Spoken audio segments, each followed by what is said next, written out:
தமிழ்நாட்டிலே சைவம், வைஷ்ணவம் இப்படி அனைத்து மக்களிடத்திலேயும் தமிழ் இலக்கியங்களையும் சரி, தமிழ் வரலாறையும் சரி, பாகவதத்தையும், ராமாயணத்தையும், மகாபாரதத்தையும், இன்னும் பல ஸ்தல புராணங்களையும், சேவை பணிகளையும் திறம்பட செய்து பரலூரிலேயும் ஸ்ரீரங்கத்திலேயும் வசித்து இந்த ஊர்த்வசிகா பிக்ஷாவந்தன கமிட்டிக்கு நம்முடைய காஞ்சி பெரியவர்களால் தலைவராக பொறுப்பிலே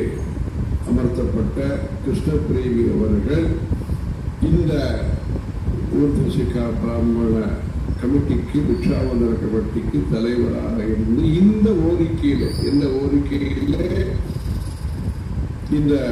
பிக்ஷாவந்தன நிகழ்ச்சி நடைபெறுகிறதோ அதற்கு 1988-89 வருஷங்களிலே